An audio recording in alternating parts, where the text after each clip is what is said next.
Hello friends and welcome to Ticker TV's commodity market update. I am Jateen Trivedi. I am senior research analyst with LKP Securities, handling the commodities part.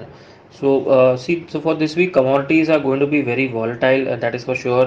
As we have seen, the bond prices and the currency prices showing a very highly momentum, market, and the indicators are also quite pointing that there will be range bound in a very big range bound sessions will be witnessed in each and every commodities, not only bullions but base metals, bullions, energies. Each and every commodity will see strong volatile sessions with ups and downs movement on the both the sides. So let's get started with the levels now. More importantly, the gold and silver are broadly in a very tight range of with weakness point of view on any rises that they are witnessing. So one should be looking at levels quite strongly with respect to when they are buying, because a soft trend on the trading perspective is for a weaker side for both gold and silver. So on the higher side, gold will face resistance at the levels of around 46,000, so very strongly, and on the lower side, 44,800 is going to be a very strong supportive zone as well.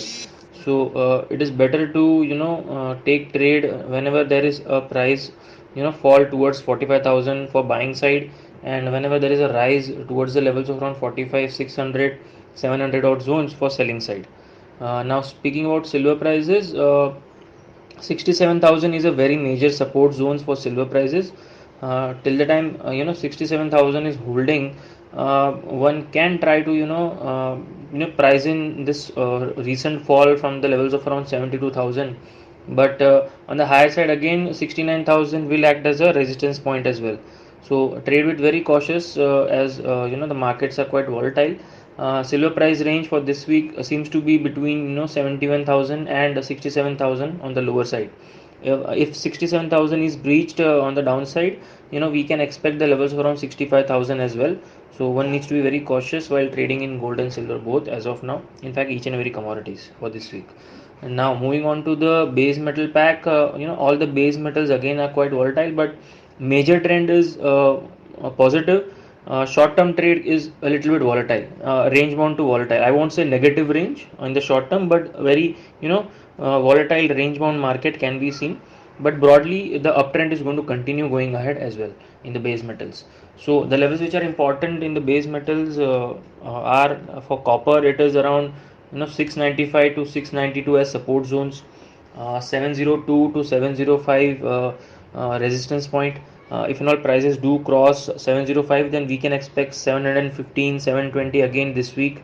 If all prices falls below 690, then one can see the levels of around 670 to 675 immediately on the copper prices.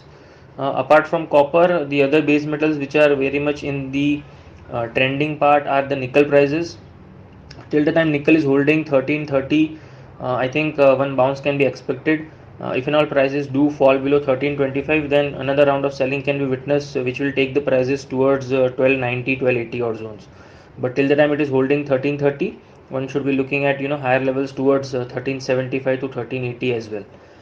The other base metals are quite range bound to sideways trend, except for zinc prices. Zinc prices are in between the range of 230 to 215.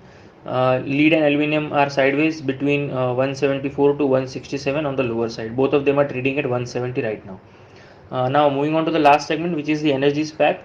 Crude oil prices have witnessed sell off recently, and it seems that prices might take some resistance again going ahead. Towards the levels of around 44.75 to 4500 will act as a resistance point for this week. So one needs to be trading with cautious whenever there is rise in the price. Do not try to buy it on breakouts near 4500 odd zones. Till the time it is trading above 4300 odd zones, 4300, broad and big trend, major trend is still positive. So 4300 is a major stop loss for any long positions which you are holding in crude prices. Now moving on to the natural gas front. Natural gas is in a range between 210, 212 on the higher side and 195 on the lower side. Till the time 195 is holding, major sell off is not going to be witnessed right now. And on the higher side, 210 is a major resistance. So till the time 210 is not breached on the higher side, you might not see very big jump on the natural gas prices as well. If and all do prices do cross 210, then we might see 220, 225 out zones on the natural gas front. So this is about it from me, guys, for this week on the commodities market. Hope to catch you all next week. Thank you.